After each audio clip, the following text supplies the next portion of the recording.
Jack Anderson lives a simple life on his struggling farm, working from sunrise to sunset just to make ends meet. One morning, while checking his property's fence line, he discovers something that will change his life forever. A beautiful young woman chained to an old oak tree. She's Catherine Wells, the missing heiress to $1 billion fortune. But why was she left there, and who would want to harm someone from one of America's wealthiest families? When Jack frees her, he has no idea that this act of kindness will pull him into a world of secrets, danger, and unexpected love. Could this chance encounter between a humble farmer and a billionaire's daughter lead to something neither of them ever imagined possible? Before we jump back in, tell us where you're tuning in from. And if this story touches you, make sure you're subscribed because tomorrow I've saved something extra special for you. The old farm-all tractor sputtered to life in the pre-dawn darkness, its weathered red paint barely visible in the dim light of Jack Anderson's barn. It had been his father's pride and joy, bought second-hand in better days, when the Anderson farm had turned a modest profit.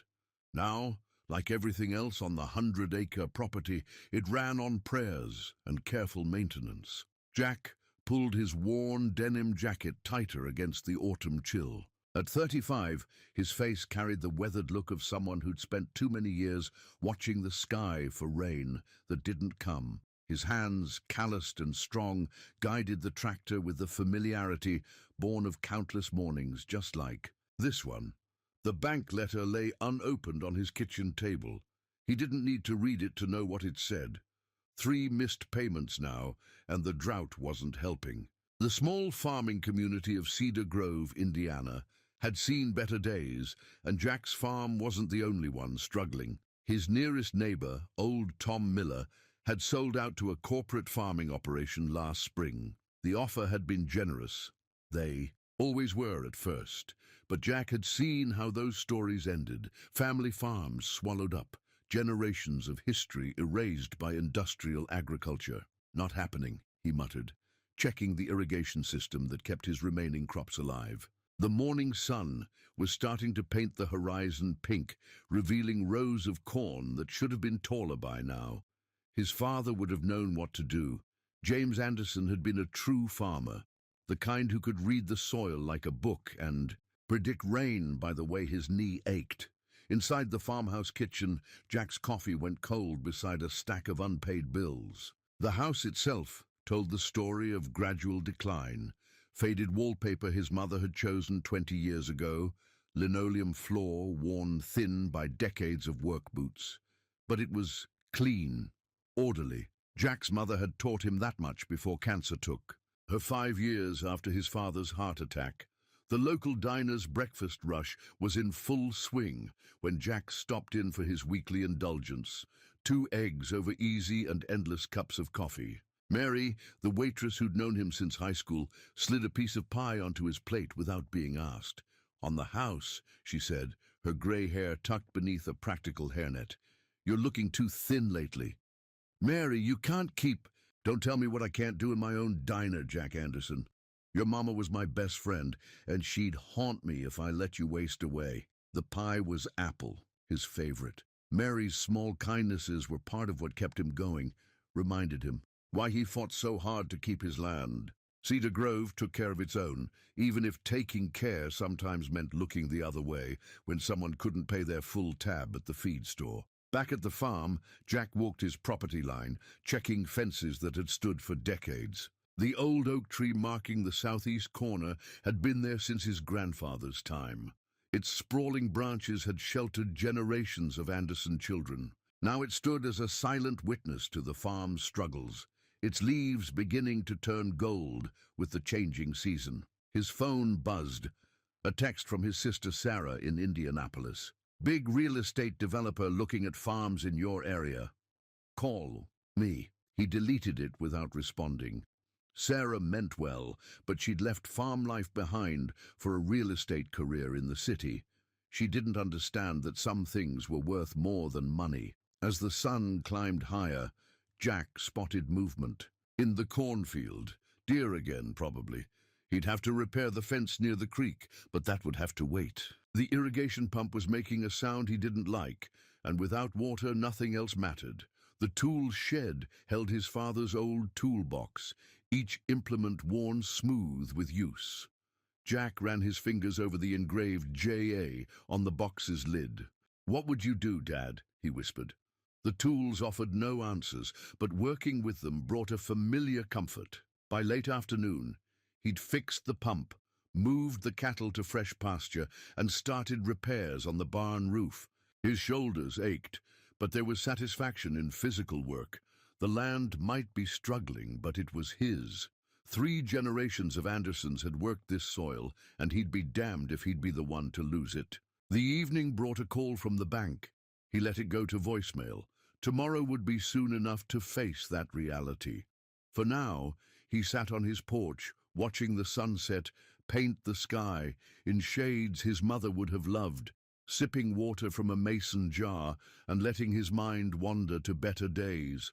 He couldn't know that tomorrow would change everything, that his early morning fence check would lead him to a discovery that would shake his world to its foundations. For now, he was just a farmer, watching darkness settle over his land, preparing for another day of honest work and quiet struggle. The old farmall tractor sat silently in the barn, ready for another dawn. Dawn painted the sky in shades of pearl when Jack spotted the broken fence near the old oak tree. Strange, he'd checked this section just last week. Dew dampened his boots as he crossed the tall grass, tool belt jingling at his hip. Something wasn't right. The morning birds had gone quiet. Through the early mist he caught movement, a flash of pale blue against the tree's dark bark. His stride broke into a jog, then a run. The sight stopped him cold. A woman, probably in her late 20s, sat slumped against the massive oak. Heavy chains wrapped around her torso, securing her to the trunk. Her business suit, once expensive, was torn and dirt-stained. Dark hair fell forward, obscuring her face. "Ma'am?" Jack approached slowly, hands raised. "Can you hear me?" She jerked awake, eyes wide with fear. They were striking eyes, deep brown, intelligent and terrified. Her lips were cracked from dehydration. "Please," she whispered, voice hoarse. "They might come back." Jack was already moving, pulling his bolt cutters from his tool belt. "I'm going to get you out of here. I'm Jack Anderson. This is my farm." He kept talking, voice low and steady, like he would with a spooked horse. "You're safe now. Nobody's coming back while I'm here." The chains were heavy-duty, industrial grade. It took all his strength to cut through them. With each snap of metal, he caught glimpses of bruises on her wrists, angry red marks where she'd fought against her restraints. "I'm Catherine," she managed between shaking breaths. "Catherine Wells." The name hit him like a physical blow. Everyone in Indiana knew the Wells family. Their business empire stretched across the Midwest. Their heiress had vanished 2 weeks ago, spawning headlines and wild speculation. "I've got water in my truck," Jack said, focusing on immediate needs. "Can you walk?" She nodded, but her legs buckled when she tried to stand. Without hesitation, Jack scooped her into his arms. She weighed almost nothing, and she was shivering despite the mild morning. "My father," she mumbled against his shoulder. "You can't call my father. Right now, let's just get you somewhere safe." Jack's mind was racing. The nearest hospital was 30 miles away, and something in Catherine's voice told him that might not be the best option. His truck sat where he'd left it by the fence line. He set her gently in the passenger seat, wrapped his jacket around her shoulders, and handed her his water bottle. "Small sips," he cautioned. Catherine's hands shook so badly she could barely hold the bottle. Dried blood stained her fingernails. She'd fought hard against whoever did this. "The farmhouse is just over that rise," Jack said, starting the engine. "It's not much, but it's secure. We can figure out our next move from there." She caught his arm, her grip surprisingly strong. "Why are you helping me?" Jack met her gaze. Despite everything she'd been through, there was still a fierce intelligence in those eyes. "Because it's right," he said simply. "And because nobody deserves what was done to you." Tears spilled down her cheeks, cutting clean tracks through the dirt. They're going to come looking for me. Let them try." Jack's voice was quiet but firm. "This is my land. Nobody comes here without my say-so." As they drove toward the farmhouse, Jack glanced in his rearview mirror. The old oak tree stood silent, broken chains dangling from its branches like some kind of grotesque wind chime. He had no idea what he was getting himself into, but he knew one thing for certain. He wasn't going to let anyone hurt her again. Catherine had fallen into an exhausted sleep by the time they reached the house, her head resting against the window. In sleep, the fear smoothed from her face, revealing the young woman beneath the trauma. Jack gripped the steering wheel tighter, anger burning in his chest at whoever had done this. The morning sun climbed higher, promising another scorching day. But for Jack Anderson, everything had changed. His world of quiet struggles and simple problems had just become infinitely more complicated, and he wouldn't have it any other way. The farmhouse kitchen looked different through a stranger's eyes. Jack noticed every crack in the linoleum, every worn spot on the counter as he helped Catherine into a chair. She sank into it gratefully, still wrapped in his jacket, her eyes taking in her surroundings with wary attention. "First things first," Jack said, filling a glass with tap water. "Small sips like before. Then we'll see about cleaning up those cuts." Catherine's hands were steadier now as she took the glass. "Thank you," she whispered. Her voice was cultured, even rough with exhaustion. "I know this puts you in danger." Jack pulled his grandmother's quilt from the living room chair and draped it around her shoulders. "Let me worry about that. When's the last time you ate?" She shook her head slightly. I'm not sure. What day is it?" "Tuesday." Jack kept his voice neutral, but his jaw tightened. They'd kept her out there for days. The ancient electric stove clicked to life as Jack pulled out eggs in his mother's cast-iron skillet. "Protein first, then we'll see about the rest." His hands moved with practiced efficiency, cracking eggs into the pan while keeping Catherine in his peripheral vision. She watched him cook with an expression he couldn't quite read. "This all seems so normal," she said finally, "like a dream." After she stopped, her fingers clutching the quilt tighter. "You don't have to talk about it," Jack said, sliding perfectly cooked eggs onto a plate. "Not until you're ready." The food seemed to revive her somewhat. Color returned to her cheeks as she ate, though her movements remained careful, measured. Jack noticed how she positioned herself to keep the door and windows in view. "The bathroom's down the hall," he said when she'd finished. "There's a first aid kit under the sink. Clean towels in the cabinet. Take all the time you need." Catherine stood shakily. "I won't be long. Take as long as you want. Nobody comes up this road without me seeing them first." While the shower ran, Jack moved quickly through the house. He checked locks, drew curtains, and brought his shotgun down from its rack. The weapon was old, like everything else he owned, but well-maintained. He hoped he wouldn't need it. Catherine emerged 40 minutes later, wearing an old flannel shirt and jeans Jack had left out for her. They hung loose on her frame, but she looked more like herself. She'd finger-combed her wet hair, and without the dirt and tear streaks, he could see why her disappearance had dominated news cycles.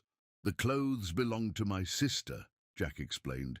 "She left some things here last time she visited." "They're perfect." Catherine sank back into the kitchen chair. "I know you must have questions." Jack poured them both coffee. "Only one that matters right now.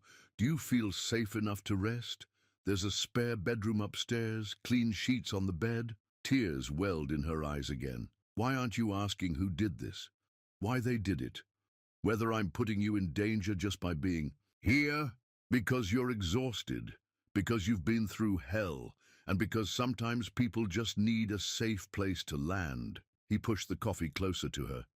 "The rest can wait." A small sob escaped her. "I haven't felt safe in so long." "You're safe now." Jack's voice carried absolute conviction. "Whatever's coming, we'll handle it. But first, you need to sleep." He showed her to the spare room, where his mother's old dresser still held sachet packets in its drawers, filling the air with the faint scent of lavender. Catherine paused in the doorway. "Jack?" Her voice was small.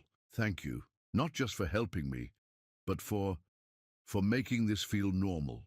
For the eggs and coffee and clean towels.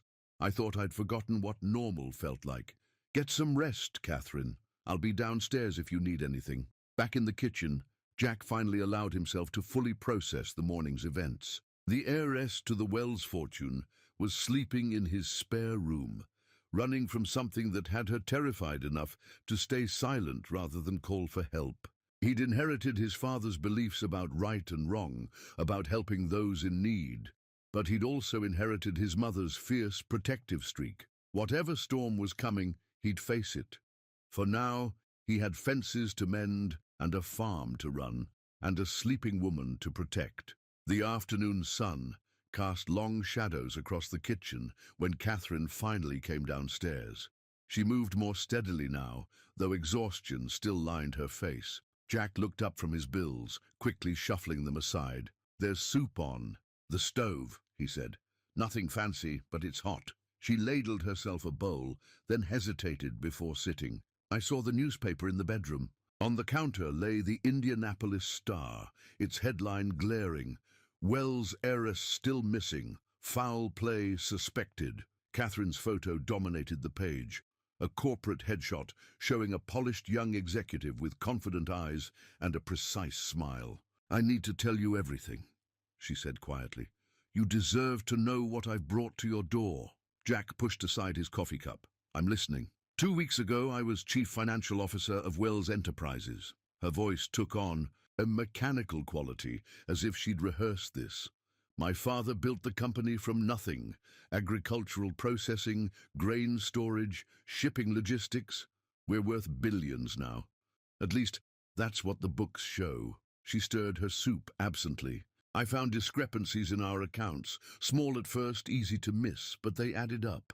Someone was laundering money through our grain terminals, hundreds of millions of dollars." "Your father?" Catherine shook her head. "My Uncle Robert, Dad's half-brother. He's been running operations since Dad's stroke last year. When I confronted him," she swallowed hard.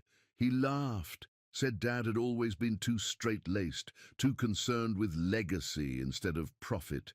The cartels paid well for their services." Jack's hands tightened on his coffee cup. "Drug money and weapons. Anything that needed to disappear into legitimate shipping manifests." Catherine's voice cracked. "I had proof, account numbers, shipping records, everything. I was going to take it to the FBI, but someone in the company must have warned him." She pulled a worn leather wallet from her borrowed jeans. From it, she extracted a small memory card. "Everything's here, the whole operation. But I can't." Her hands started shaking. "I can't go to the authorities. Robert has people everywhere. The local police, state government. I don't know how. Deep it goes." Jack reached across the table, steadying her trembling hands with his own. Her fingers were soft against his calloused palm. "Start at the beginning," he said gently. "The whole story."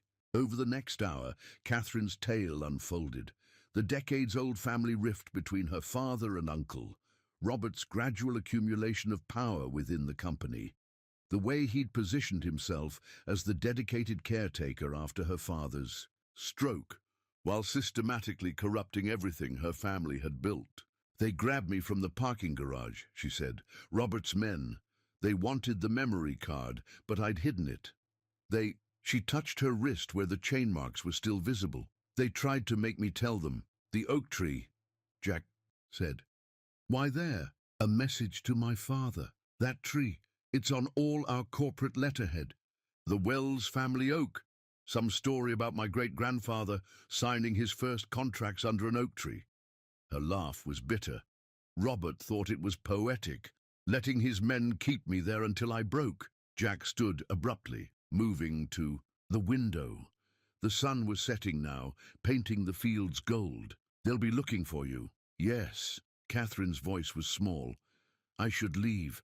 I've already put you in too much danger." "No."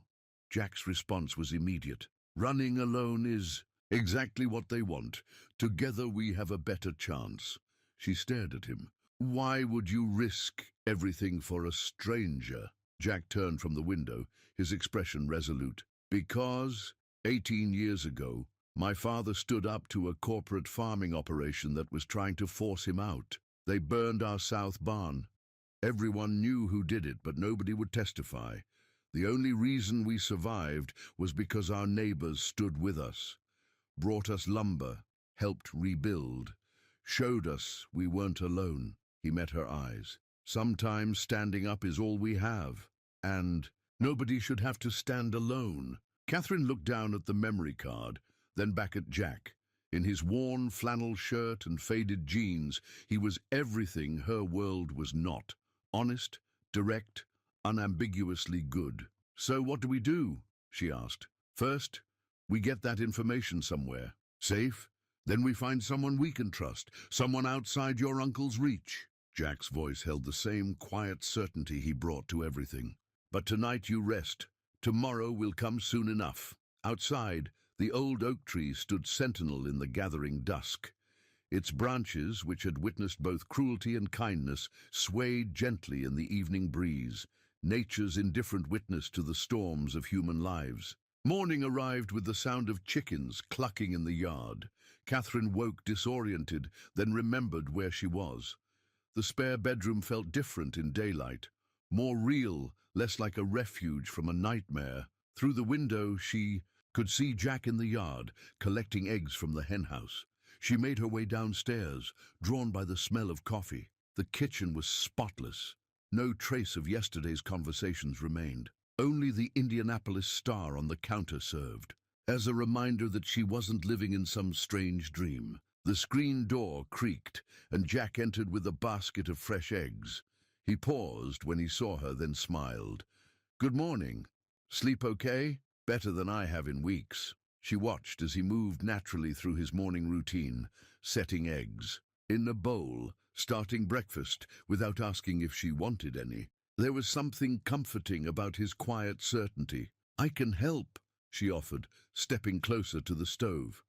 I don't know much about cooking, but I can learn." Jack handed her a spatula. "Eggs are a good place to start. Nothing fancy. Just keep them moving until they look right." She concentrated on the task, aware of him moving around the kitchen behind her. The domesticity of the moment struck her as surreal. Here she was, Catherine Wells, Yale MBA, making scrambled eggs in a farmhouse kitchen, while billions of dollars in criminal evidence sat in her borrowed jeans pocket. "They're burning," Jack said mildly. "Oh!" She quickly moved the pan off the heat, cheeks flushing. "Sorry, I was thinking about—" "Hey!" His hand touched her shoulder briefly. "They're just eggs. We'll make more." The simple kindness in his voice almost undid her. She turned to face him, spatula still in hand. "How do you do that? Make everything seem so manageable?" "Practice." He took the spatula gently, scraping the slightly blackened eggs onto 2 plates. "Farm life teaches you to handle what's in front of you. Tomorrow's problems will come soon enough." They ate at the kitchen table, morning sun streaming through windows that needed washing. Catherine found herself studying Jack's hands, strong, capable hands that could both break chains and handle eggs with care. "Show me," she said suddenly. "Show me how to do something useful." Jack looked up, understanding in his eyes. "The garden needs weeding." That's how Catherine Wells, corporate heiress, found herself kneeling in dirt, learning to tell vegetables from weeds. Jack worked beside her, explaining patiently why some green things stayed and others had to go. The sun warmed her back, and gradually the knot of tension in her chest began to loosen. "It's about roots," Jack was saying, showing her how to grip close to the ground. "Pull too high and the weed breaks. You have to get down to where it starts." Like corporate corruption, she thought. Like family betrayal. Her hands sank deeper into the warm earth. They worked in companionable silence until Jack stood stretching. "That's enough for now. Don't want your hands too sore to hold a coffee cup tomorrow." Catherine looked at her dirt-stained fingers, the broken nails she'd once kept perfectly, manicured. "Thank you for manual labor, for treating me like a person, not an heiress, not a victim, just someone who needed to learn about weeds." Their eyes met, and something shifted in the morning air. Jack cleared his throat. Well, there's plenty more to learn, if you're interested. Farms full of lessons. Later, as afternoon shadows lengthened, Catherine found herself gathering eggs. On her own, each warm oval felt like a small miracle in her hands. Through the barn door, she could see Jack fixing a tractor part, his movements sure and practiced. She thought about boardrooms and balance sheets, about power lunches and corporate jets. Nothing in that world had felt as real as this. Earth under her nails, eggs in her basket, and a man who asked nothing of her except what she was willing to give. The memory card weighed heavy in her pocket, its secrets waiting to shatter this fragile piece.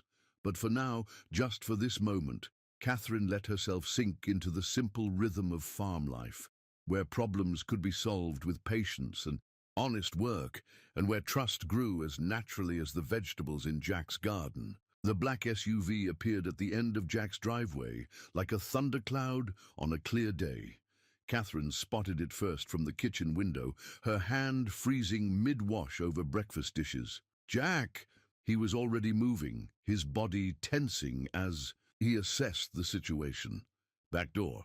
If anything happens, take my truck. Keys are—" "I'm not leaving you." The firmness in her voice surprised them both. The SUV crawled up the gravel drive, dust billowing behind it. Two men in dark suits emerged, their stance and movement screaming law enforcement. "Ms. Wells," the taller agent called out, holding up a badge.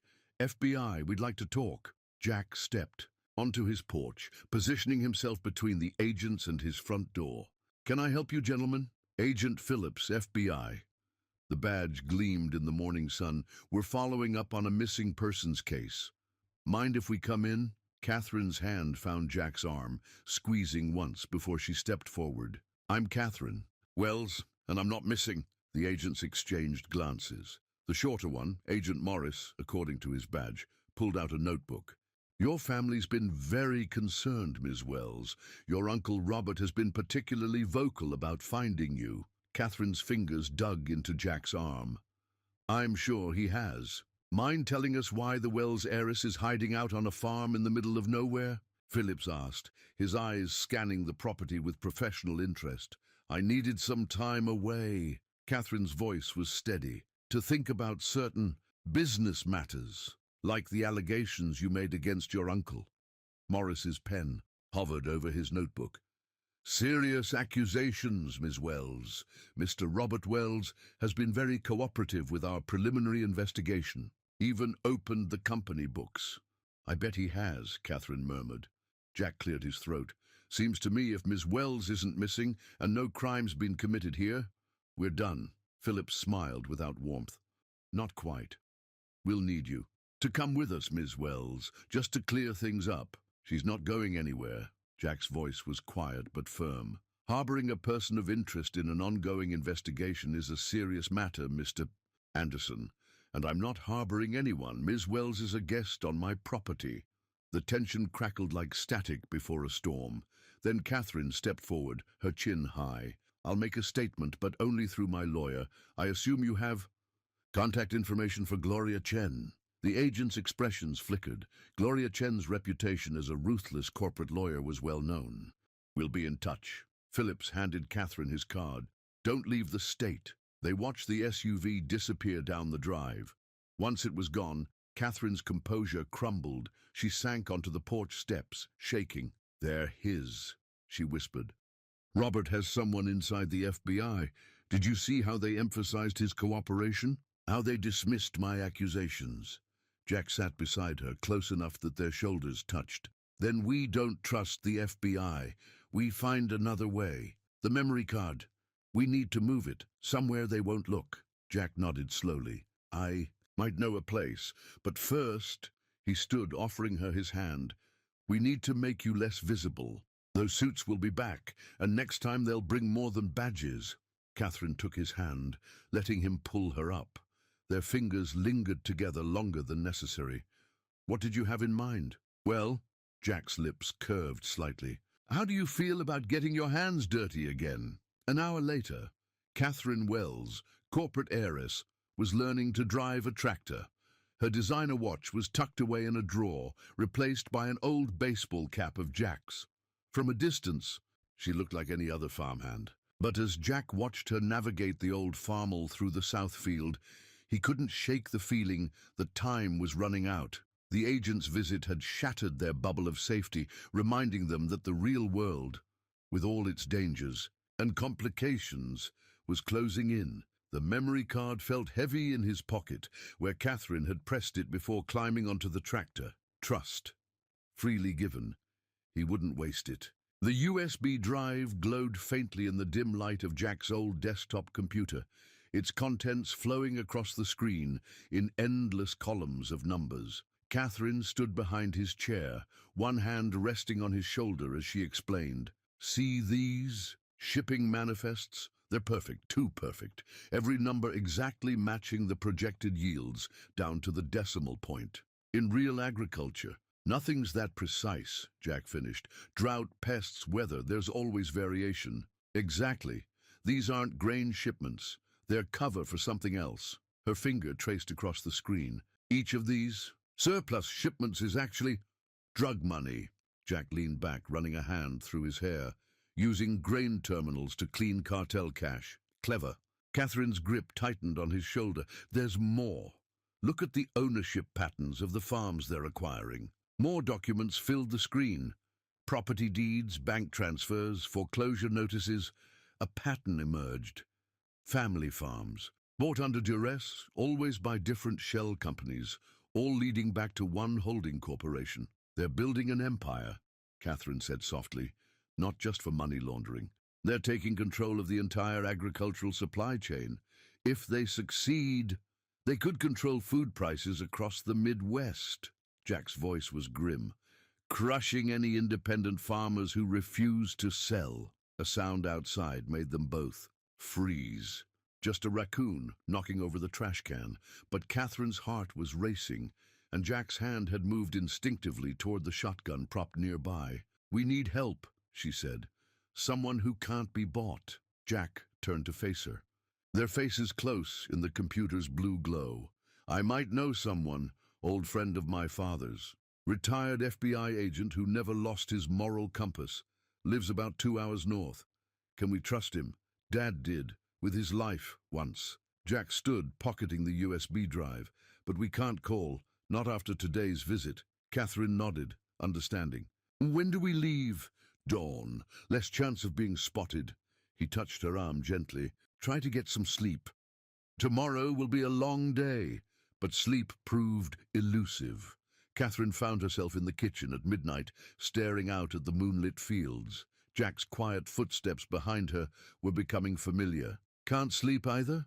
she asked. "Been thinking about what you said, about controlling the food supply." He moved to stand beside her at the window. "My great-grandfather used to say that whoever controls the land controls the future."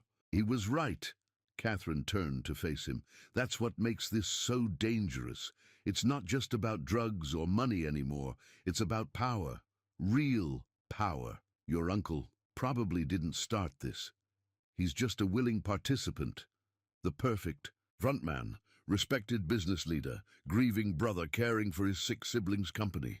Her laugh was bitter. "I should have seen it sooner." Jack's hand found hers in the darkness.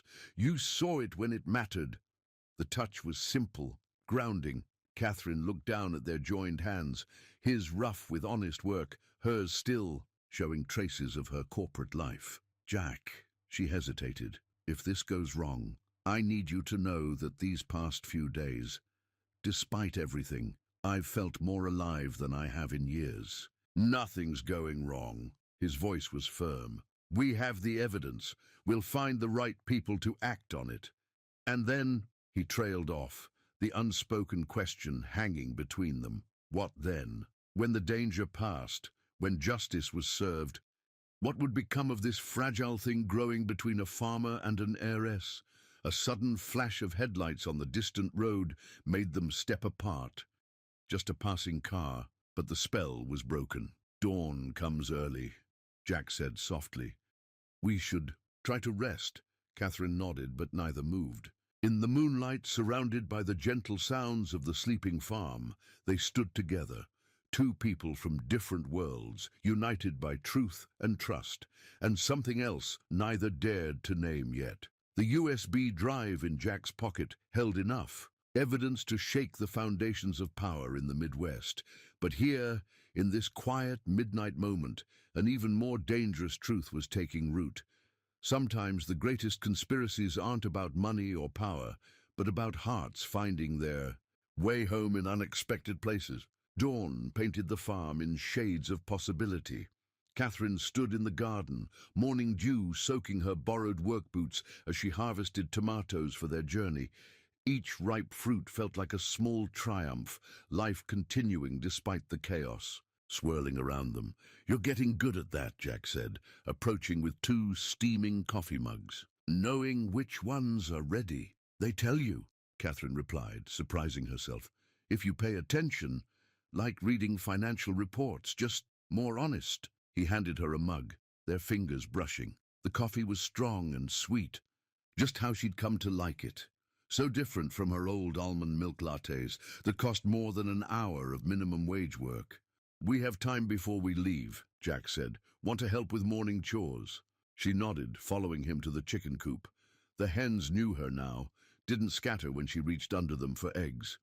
One, a speckled brown hen she'd named Grace, even pecked affectionately at her sleeve. "I used to think simple meant easy," Catherine said, gathering eggs in her basket. "Board meetings, corporate strategy, that was what I thought of as challenging work." Jack leaned against the coop door, watching her. "And now I know better. There's nothing simple about this life. It's complex in ways I never understood. Every decision matters. Every action has real consequences." She straightened up, basket full. The morning sun caught her face, highlighting changes even she hadn't noticed. Her skin slightly tanned, her expressions more open, her movements more sure. "Remember my first egg collection?" she asked, laughing. "I was terrified of the chickens. You were brave enough to try." Jack's voice was soft. "That's what counts." They moved to the barn next, where the two workhorses needed feeding. Catherine measured out grain with practiced ease, remembering Jack's lessons about portions and timing.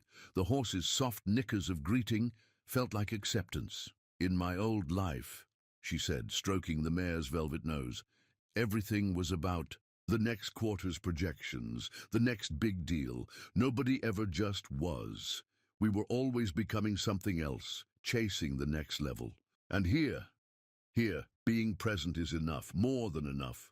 She turned to face him. "Even with everything hanging over us, I feel more real than I ever did in that glass tower." Jack checked his watch. "We should head in. Need to pack before we go." But Catherine lingered, running her hand along the barn's rough wooden walls. "Jack, after this is over, after we find your father's friend, and deal with the evidence." "Catherine, no. Let me finish. I need you to know that this," she gestured at the barn, the fields beyond, the whole farm. "This isn't just a hiding place for me anymore. It's become something else, something real." The morning light played across Jack's face as he studied her. In her borrowed flannel and work boots, smelling of hay and honest work, she was nothing like the polished heiress from the newspaper photo. She was more. "Come on," he said finally, his voice rough with something unspoken. "We've got a long drive ahead." They walked back to the house together, close but not touching. Around them, the farm was waking up, birds calling, crops rustling in the morning breeze, life continuing its ancient rhythms. In the kitchen, Catherine packed sandwiches while Jack gathered what they'd need for the drive. Her movements were confident now, knowing where everything belonged. This kitchen had become more home to her than her luxury apartment ever was. "Ready?" Jack asked from the doorway. Catherine took one last look around, at the worn counters where she'd learned to cook, the window where she'd first spotted the FBI agents, the table where she'd shared her darkest secrets and found only acceptance. "Ready," she said, and meant it. Whatever came next, she wasn't the same woman who'd been chained to that oak tree. She was stronger now, rooted in something real, like the vegetables in their garden she had grown toward the light. The letter arrived just as they were loading the truck, Plain white envelope, no return address, delivered by hand. Jack found it tucked under his windshield wiper. His hands tensed as he read it, jaw tightening. Catherine watched his expression change. What is it? He handed her the letter wordlessly. The message was simple, typed in clean block letters. Some things should stay buried. Walk away now, or we'll bury more than secrets. Ask your father about the fire 18 years ago. The barn fire, Catherine whispered. The one you told me about. Jack was already scanning the tree line, the distant road. They've been watching, probably since the FBI visit. We can't stay here. No. He crumpled the letter, shoving it into his pocket. But we're not running either. Get in the truck. They drove in tense silence, taking back roads toward the highway. Catherine noticed how Jack checked the rear view mirror every few minutes, how his hands gripped the steering wheel too tight. Talk to me, she said softly. About the fire. Jack's jaw worked for a moment before he spoke. It wasn't just the barn. They poisoned our well first. Killed half. Our livestock. Made it look like accidents. His knuckles whitened on the wheel. Dad knew who did it but couldn't prove it. The company wanted our land for a grain terminal. What happened? The community rallied. Neighbors helped rebuild, shared their water. The company backed off when they realized they couldn't break. Us? He glanced at her. That's what they don't understand about farmers. We're stronger together. A black SUV appeared in the distance, heading toward them. Catherine's breath caught. Jack, I see it. His voice was calm, but his eyes narrowed. Could be nothing. The SUV grew larger, its windows tinted dark. Jack's hand moved closer to the shotgun tucked beside his seat. As they passed each other, Catherine caught a glimpse of suited men inside. Not the same FBI agents from before. These men sat differently, carried themselves like soldiers rather than law enforcement. They're turning around, she said, watching the rearview mirror. Jack nodded, taking the next turn sharply. Hold on. What followed was a lesson in rural evasion. Jack guided the truck down maintenance roads, through old cattle paths, eventually emerging on a different highway entirely. The SUV never reappeared, but the message was clear. They were being hunted. We need to warn your father's friend, Catherine said when they finally stopped for gas. They might get there first. Already done. Jack pulled out an ancient flip phone, not his usual cell. Called from a burner while you were in the restroom. He's expecting trouble. Catherine touched his arm. You've done this before. Dad taught me. After the fire, he filled the truck's tank, eyes constantly moving. Always have a backup plan. Always know your ground and never trust a suit in the country. That earned her a small smile. Something like that. Back on the road, Catherine opened the lunch she'd packed. Simple sandwiches cut straight across. She handed one to Jack. My uncle, she said quietly, he won't stop. Even if we get the evidence out, he'll keep coming. Men like him, they don't know how to lose. Men like him also don't understand people like us. Jack took a bite of his sandwich, chewed thoughtfully. They think everyone has a price, that loyalty can be bought and sold like stocks. Us. Catherine's heart skipped at the word. Jack's eyes stayed on the road, but his free hand found hers. Us. The moment was broken by the sound of his burner phone. The number was blocked. Speaker, Catherine said. We face it together, Jack answered. A familiar voice filled the truck's cab. Robert Wells, smooth as aged whiskey. Jackie boy, her uncle drawled. Taking my niece on a little road trip? Mr. Wells. Jack's voice gave nothing away. Let's be civilized about this. Catherine's confused, stressed, making wild accusations. Come back now. We'll sort this out like family. Catherine's hand tightened on Jack's. Actually, sir, Jack's tone was perfectly polite, pure farm boy respect. I think we'll keep driving, but you... Have a nice day now. He hung up, tossing the phone onto the dashboard. He'll try the carrot first, then the stick. We've got about 2 hours before he realizes we're not turning around, Catherine calculated. Maybe less if he's tracking the burner phone. Jack pulled over, grabbed the phone, and tossed it into a passing grain truck. Then we'd better make them count. Sheriff Emma Martinez, drummed her fingers on her worn oak desk, studying the badge that had been her father's before her. 20 years of serving Cedar Grove had taught her to trust her instincts. Right now, those instincts were screaming. "Run that by me again," she said to her deputy. "2 FBI visits in 1 week?" "Different agents each time," Deputy Chen confirmed. "Second group didn't check in with us. Protocol says they should have." Emma's eyes narrowed. In small farming communities, strangers stood out, especially strangers asking questions about Jack Anderson. Her phone buzzed, a text from Mary at the diner. Men in suits, asking about Jack. Not the friendly kind. Emma stood, clipping her badge to her belt. "Get me everything we have on Wells Enterprises. And Tom, call your cousin at the state police, the one who owes me for that business last summer." Outside, Cedar Grove was waking up.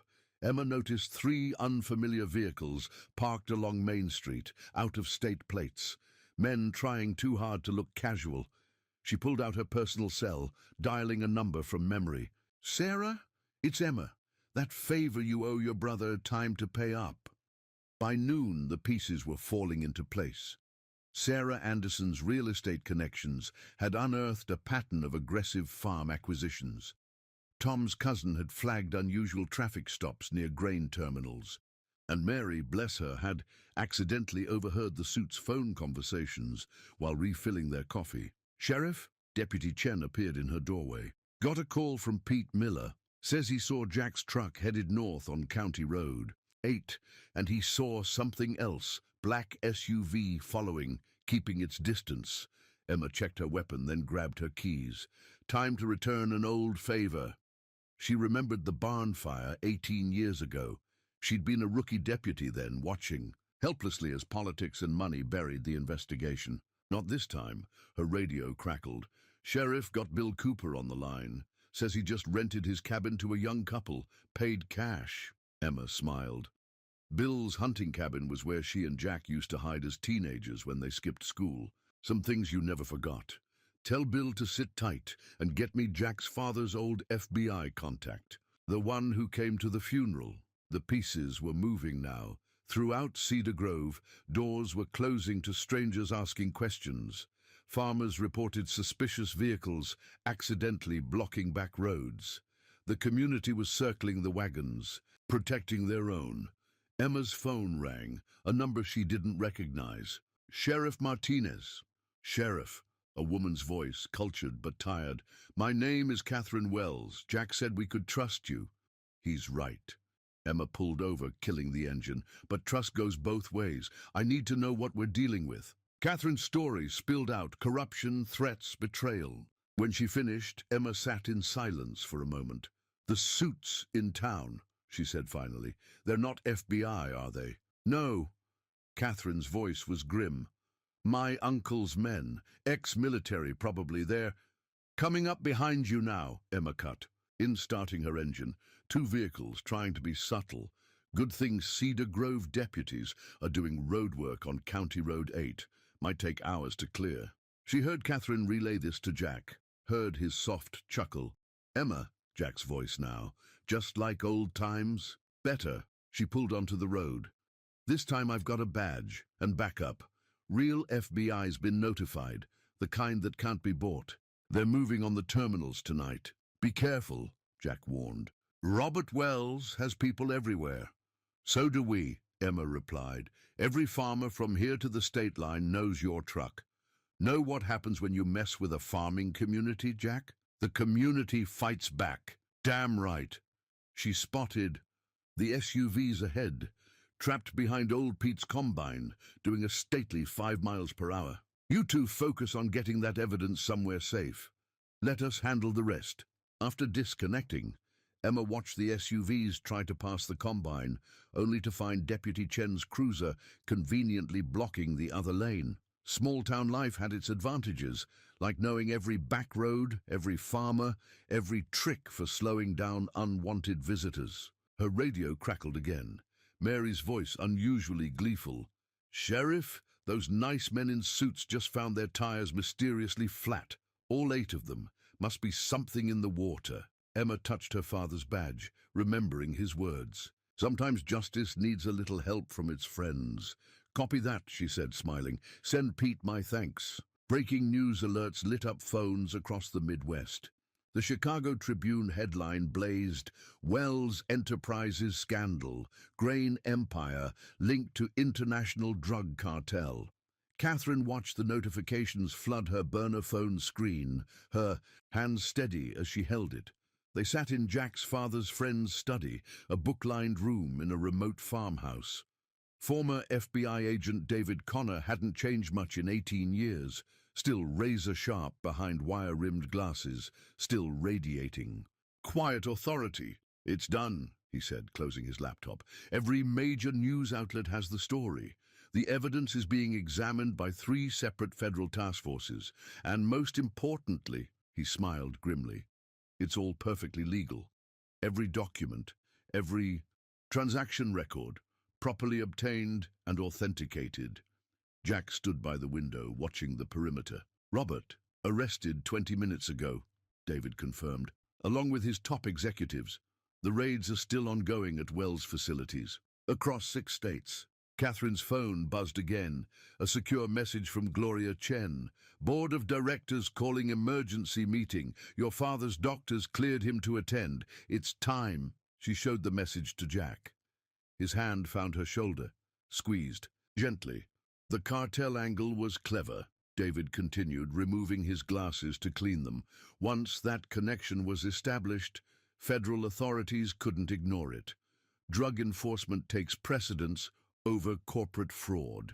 They'll try to bury it, Catherine said. Claim it was all Robert, that the company knew nothing. Let them try. David replaced his glasses, looking remarkably pleased. We have emails, board meeting minutes, money trails, and... He paused for effect. 3 mid-level managers who've agreed to testify in exchange for immunity. Jack turned from the window. The farms, the ones they forced into selling, already being investigated by the state attorney general. Early findings suggest systematic fraud, environmental violations, and evidence of intentional crop damage. David's smile widened. Seems someone kept very detailed records. Catherine remembered the endless hours spent combing through corporate documents, tracking shell companies, following money trails. Robert always was obsessed with documentation. He thought it made him untouchable. Her phone buzzed again. A news alert showed Robert being led from the Wells corporate headquarters in handcuffs, his perfectly tailored suit incongruous against the restraints. Initial reports suggest losses exceeding $2 billion, David said. Stock's already dropping, but that's not the real story, is it? Catherine met his eyes. No.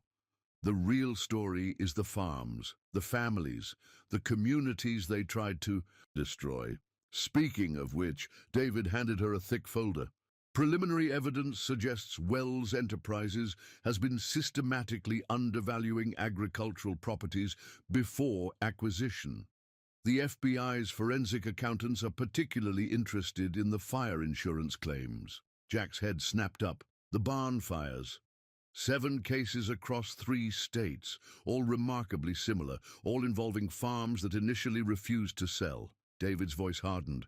We're not just talking corporate fraud anymore. This is organized criminal activity. Catherine opened the folder, her CFO's training taking over as she scanned the documents. They'll lose everything, the terminals, the shipping contracts, the processing facilities. Good, Jack said quietly. A commotion outside drew their attention. David checked his security feed. Local news vans, they found us. Catherine stood, smoothing her borrowed flannel shirt. I should make a statement. The board will be watching. You don't have to, Jack said. Let the lawyers handle it. She touched his cheek gently. Yes, I do. This isn't just about corporate politics anymore. It's about right and wrong. You taught me that. David cleared his throat. There's a back entrance, and I have some clothes more suitable for a press conference if you'd like. But Catherine shook her head. No, let them see me like this. Let them see what really matters. She stepped onto the porch, Jack beside her. Camera lights blazed as reporters shouted questions. Catherine Wells, heir to a corporate empire, stood before them in work boots and flannel, looking more commanding than she ever had in designer suits. "My name is Catherine Wells," she began, her voice clear and strong, "and I have a story to tell you about corruption, courage, and the true meaning of value." Behind her, Jack watched with quiet pride as she laid bare the truth. Not just about corporate corruption, but about the strength found in honest work and loyal hearts. The headlines tomorrow would tell of billions lost and empires falling. But the real story, Jack knew, wasn't in the headlines. It was in the calluses on Catherine's hands, in the way she stood straighter now, in the truth they'd discovered together. That sometimes the richest soil is the kind that grows love instead of profit. The evening after the press conference, Catherine found Jack mending the fence where they'd first met. The old oak tree cast long shadows in the setting sun, its branches swaying gently in the autumn breeze. The broken chains had been removed, but the memory lingered. "Thought I'd find you here," she said, setting down 2 thermoses of coffee. Jack hammered another post into place. "Fence won't fix itself." She picked up a pair of work gloves, her own now, not borrowed, and started helping. They worked in comfortable silence, the rhythm of repair familiar to them both. "The board voted this morning," Catherine said finally. "Dad's resuming his position as chairman, with some help until he's stronger." Jack paused, wiping sweat from his brow. "And you? They want me as CEO." She laughed softly. "Can you imagine? Me? Running the company I helped break apart. You didn't break it, you saved it." Jack turned to face her. "The rot was already there. You just had the courage to cut it out." They moved to the next section of fence. Catherine handled the wire with practiced ease now, her movements sure and confident. "The forensic accountants found something interesting," she said. "Remember that corporate farming operation that tried to buy your land last spring? Hard to forget. Shell Company, one of Robert's. They were planning to force you out just like the others." She secured the wire with perhaps more force than necessary. "It would have started small. Contaminated water supply, mysterious equipment, failures. Like father, like son," Jack said quietly, history repeating itself. Catherine touched the fresh wood of the fence post. "Not this time. We're setting up a foundation, using the recovered funds to help farming communities, legal aid, equipment grants, fair loan programs." "Sounds like something your father would support." "It was his idea, actually. He's different since the stroke, more focused on legacy than profits." She smiled. "He wants to meet you." Jack drove another post into the ground. "The farmer who helped his daughter take down a criminal empire? The man who reminded his daughter what real value looks like." The sun was nearly gone now, painting the sky in shades of pink and gold. They stood back, admiring their work. The fence stretched straight and true, stronger than before. "Dad's doctors say he'll need another month of recovery," Catherine said softly, "before he can handle full-time work." Jack waited, sensing there was more. "I thought maybe I could help here during that month. Learn more about real farming, not just corporate agriculture." She turned to face him. "If you're willing to teach me." The last light caught her face, showing how much she'd changed since that first morning. The polished corporate executive was still there, but tempered now by something deeper, an understanding of soil and seasons, of work that left honest calluses. "Could use the help," Jack said, his voice rough. "Farm's been neglected lately." "What with all the excitement?" Catherine stepped closer. "Just the farm." His hand found hers, work-roughened fingers intertwining. "No, not just the farm." Above them the old oak tree rustled its leaves, a witness to endings and beginnings. The broken chains were gone, but something stronger had taken their place. Trust, built one moment at a time, like mending a fence together. "We should head in," Jack said finally.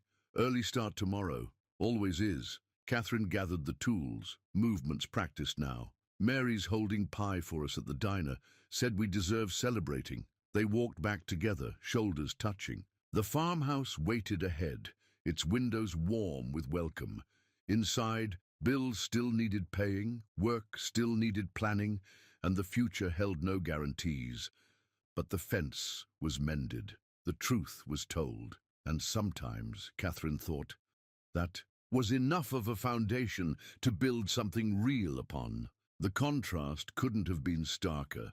Catherine's tailored business suit against the backdrop of Jack's weathered barn. She stood in the doorway, phone pressed to her ear, looking simultaneously at home and out of place. Yes, I understand. The shareholders' concerns, she was saying, her CEO voice firmly in place. But our new ethical farming initiative isn't just good PR, it's good business. Jack continued his work on the tractor, pretending not to listen.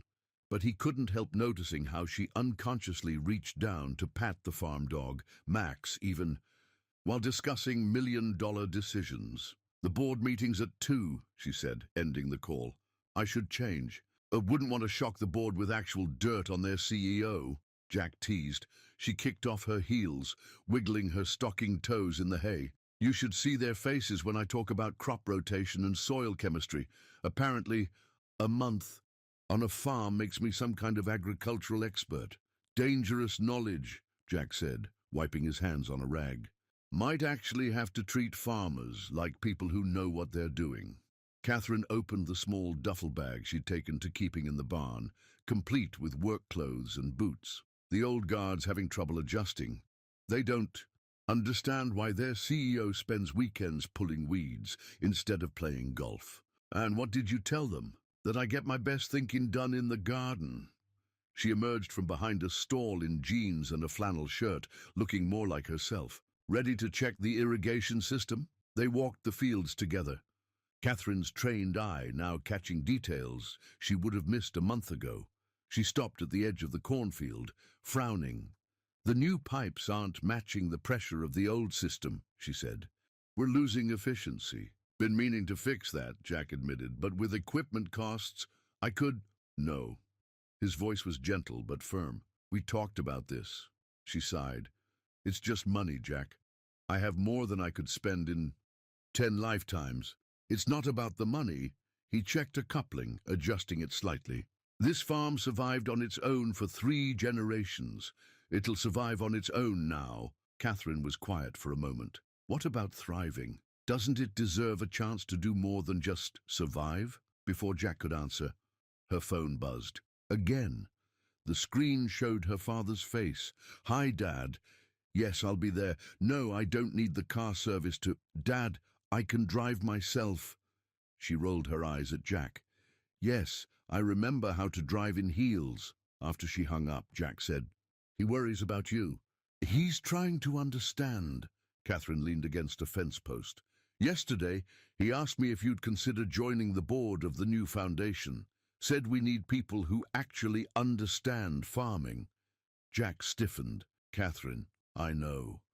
I know. You're not a suit and tie man.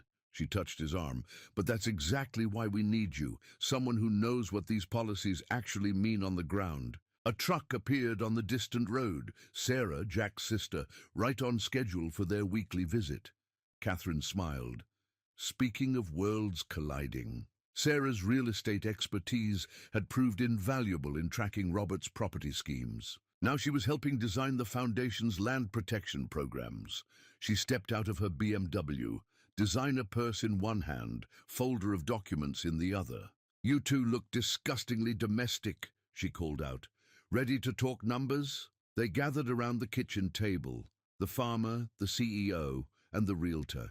Sarah spread out maps showing at-risk agricultural properties. Catherine took notes on her tablet while Jack pointed out water access issues. This could work, Sarah said finally. If we can get the banks to cooperate, they'll cooperate. Catherine's voice held her boardroom authority. After the Wells scandal, they're eager to show support for family farms. Jack watched them work. These two powerful women fighting to protect his way of life. One his sister, the other. What exactly? They hadn't put a name to it yet, this thing growing between them. Jack! Catherine's voice brought him back. What do you think about the cooperative buying program? He looked at her. Really looked at her. in her work clothes, discussing complex financial strategies, equally comfortable in both worlds. Maybe that was the answer. Maybe they didn't need to choose one world over the other. I think, he said slowly, that we might be onto something here. The Wells Enterprises boardroom hadn't changed. Still all mahogany and leather, still 40 stories above Chicago. But Catherine had. She felt it in the way she moved through the space, no longer intimidated by its calculated grandeur. Jack's quiet presence beside her, though he looked uncomfortable in his one good suit, gave her strength. The numbers don't lie, she was saying, standing before the board. Our ethical farming initiative has increased productivity by 28%. Small farms in our network are reporting record yields. Sentiment is all well and good. Bernard Matthews interrupted, his voice dripping condescension. But this partnership model is inefficient. We need centralized control, like we had under Robert. Catherine's voice cut through his argument. Should I pull up the forensic accountant's reports again? Her father, looking frail but alert at the head of the table, smiled slightly. The stroke had taken some of his mobility, but none of his shrewd intelligence. The fact remains, another board member started, these small operators, Jack spoke for the first time, his voice quiet but carrying authority, feed this country, and they do it while protecting the land for future generations. Catherine clicked to the next slide. Our pilot program in Cedar Grove shows a 17% increase in soil fertility, water usage down 12%, and because our stakeholders, not just contractors, they're innovating, developing new techniques. She moved through the data methodically, profit margins, sustainability metrics, community impact statistics. The board members shifted uncomfortably as their arguments crumbled against hard evidence. Ms. Wells, Matthews tried again, your personal involvement with certain agricultural elements might be clouding your judgment. The room temperature seemed to drop. Catherine's father straightened in his chair. Choose your next words carefully, Bernie, he warned. But Catherine held up a hand. No, Dad.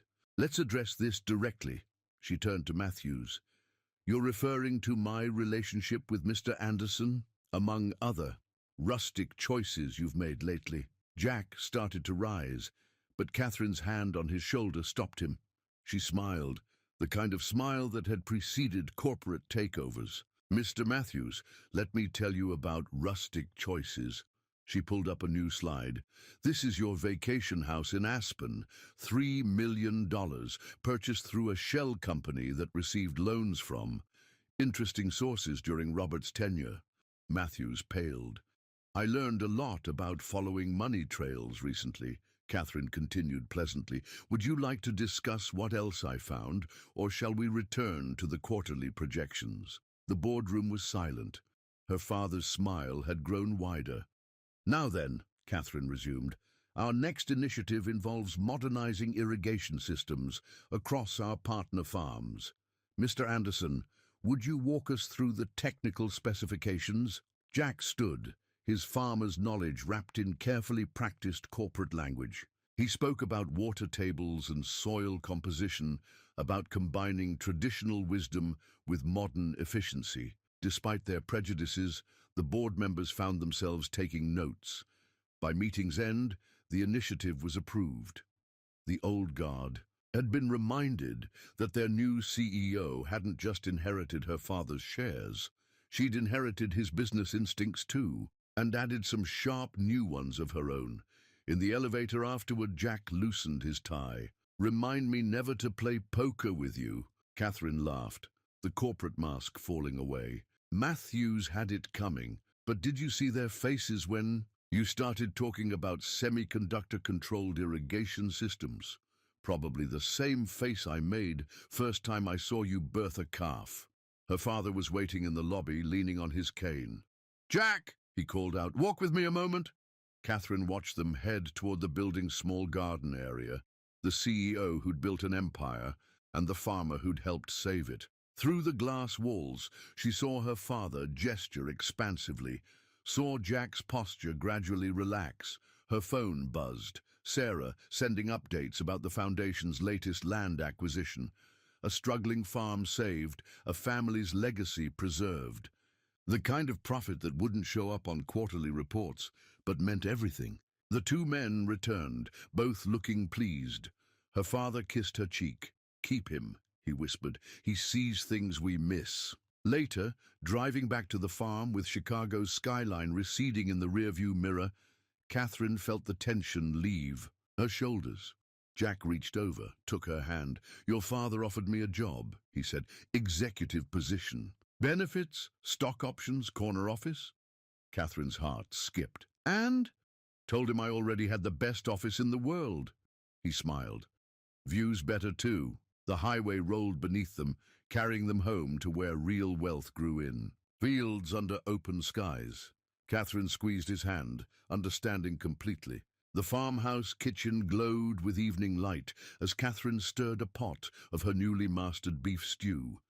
Through the window, she could see her sleek company car parked beside Jack's dusty truck, a sight that no longer seemed strange. "You're getting good at that," Jack said, coming in from the evening chores.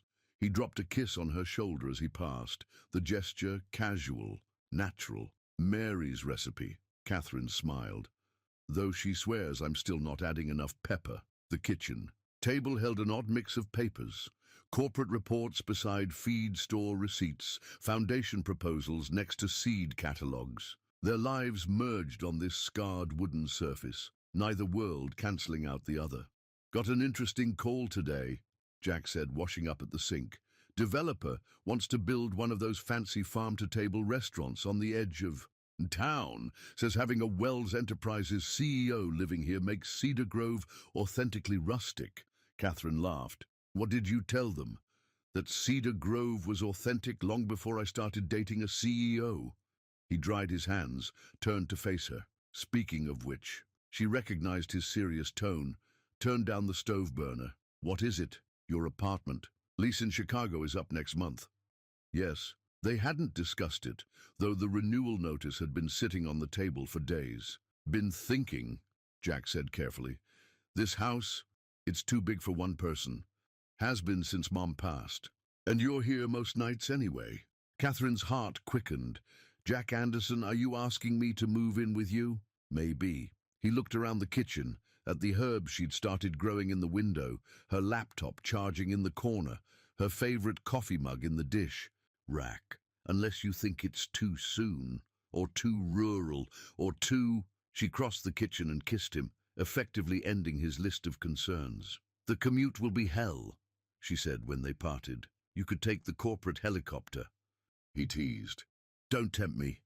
She went back to her stew, but her mind was racing. "We'd need to make some changes. The office upstairs, already wired for high-speed internet. Sarah helped set it up last week, just in case." Catherine turned, surprised.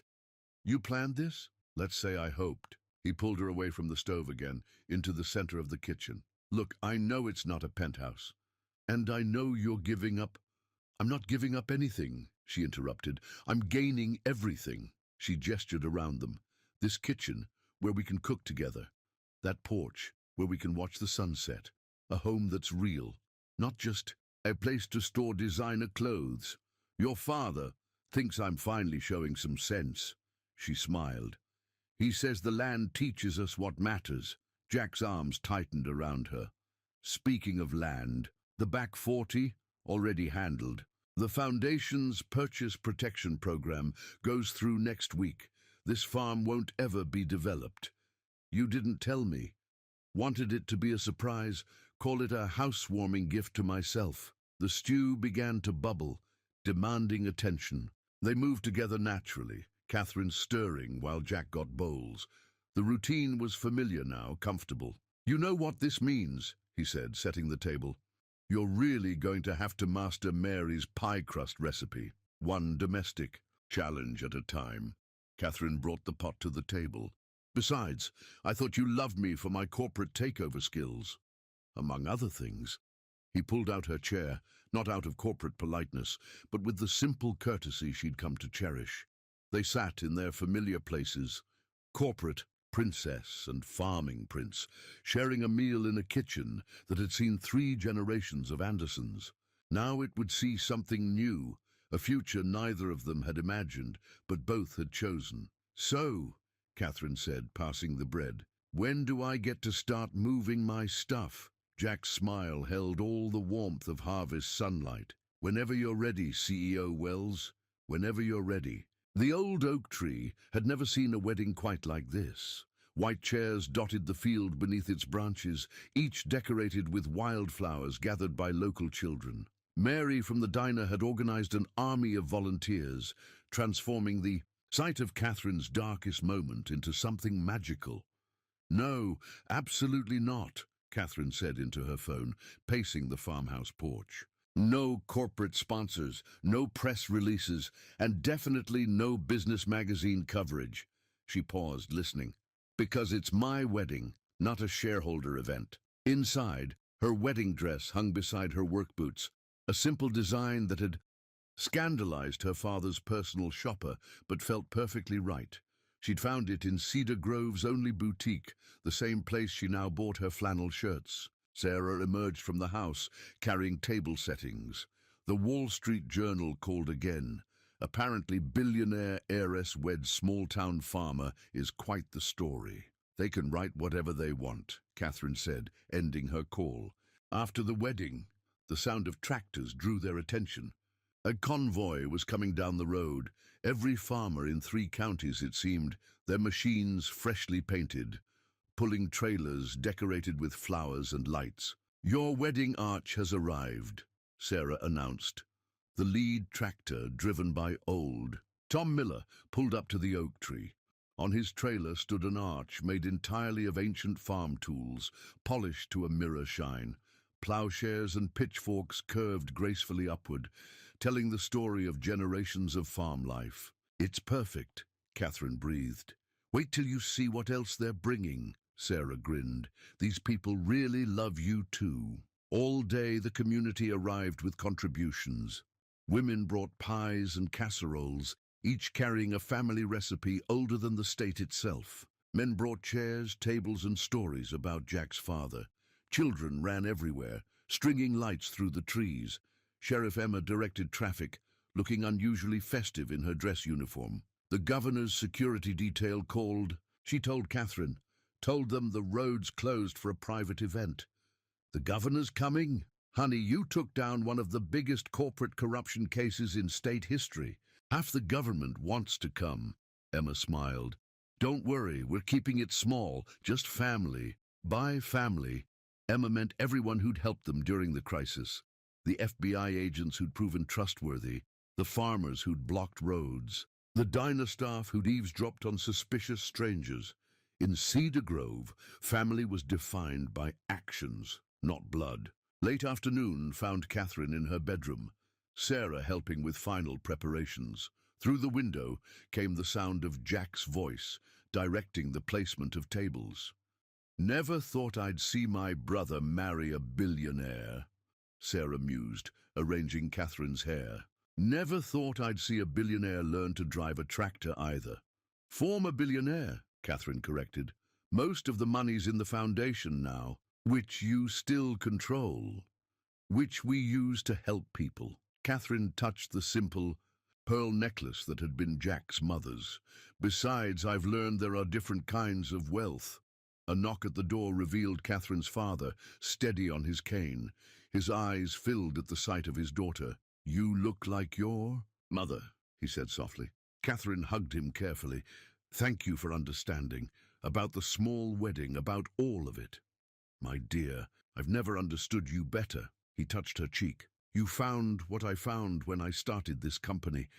Something real to believe in." The sun was setting when Catherine finally walked toward the oak tree. The assembled crowd, a mix of corporate suits and farming clothes, stood as one. But Catherine saw only Jack, waiting under the arch of farming tools, looking somehow perfect in his new suit. She reached him just as the last sunlight caught the arch, making the old tools gleam like precious metals. Jack took her hands, his eyes saying everything his voice couldn't yet. A local judge conducted the ceremony, But the real weight came from the witnesses, hundreds of people who'd chosen right over easy, community over profit, love over fear. The rings, the judge announced. Mary stepped forward with a surprise. 2 bands fashioned from a single stalk of wheat dipped in gold. From the first crop you harvested together, she explained. As they exchanged rings, Catherine finally understood what true wealth meant. It wasn't in the corporate accounts or real estate holdings. It was here in this moment, surrounded by people who measured riches in trust and loyalty. You may kiss the bride, the judge said, but they were already moving together, their lips meeting as the first stars appeared above the oak tree. The cheers that erupted were pure cedar grove, whistles and hollers mixing with polite corporate applause. 2 worlds, finally and perfectly merged. 1 year later, the old oak tree watched over a very different scene. Catherine Anderson Wells sat at its base, laptop balanced on her knees, conducting a virtual board meeting while a gentle breeze rustled through the leaves above. Yes, the Foundation's agricultural grants are proceeding on schedule, she was saying.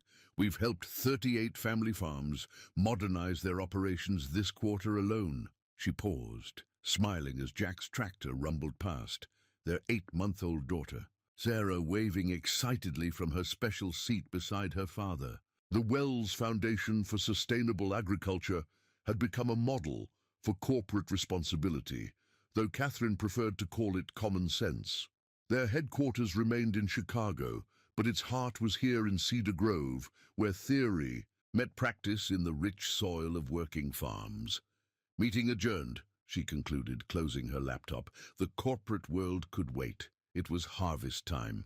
Jack pulled the tractor to a stop nearby. Look who wanted to say hello to Mama, he called down, lifting their daughter. Little Sarah, named for her aunt, had her father's honest eyes and her mother's determined chin. She reached for Catherine with tiny hands, already dusty from helping on the farm. There's my girl, Catherine said, taking her. Teaching Daddy how to drive the tractor again. She's a natural. Jack grinned. Better listener than I ever was. The farm had flourished over the past year, though not in ways corporate analysts could easily measure.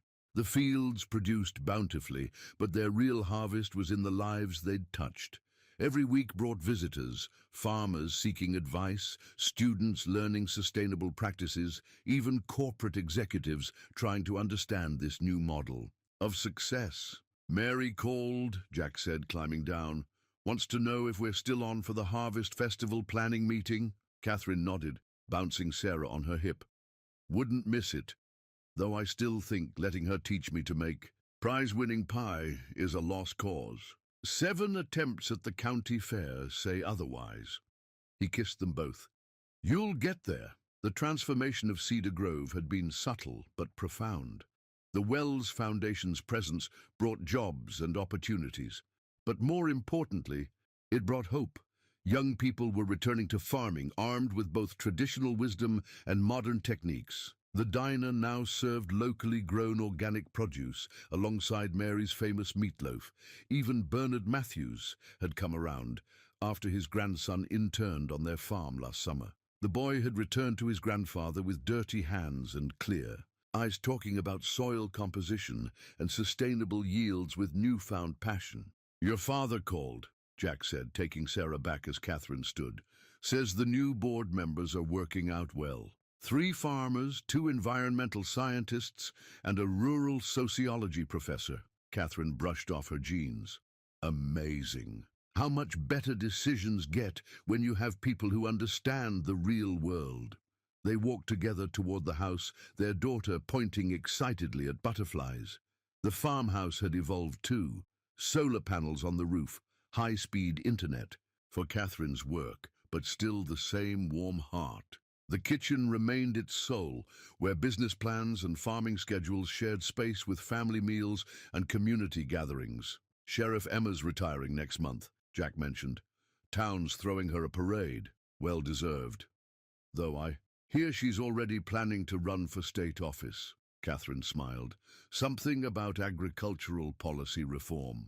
They reached the porch, where Sarah's playpen sat next to Catherine's corporate awards. A perfect metaphor, she thought, for their balanced life. Sometimes I wonder, she said, watching Jack settle their daughter with her toys. What would have happened if you hadn't found me that morning? He straightened, taking her hand. You'd have saved yourself. You're strong enough. Maybe, but I wouldn't have found this. She gestured at their life, the thriving farm, their happy child, the community they'd helped rebuild. Sometimes the worst moments lead us to the best places. The sound of approaching vehicles caught their attention. The afternoon tour group was arriving, young farmers enrolled in their sustainable agriculture program.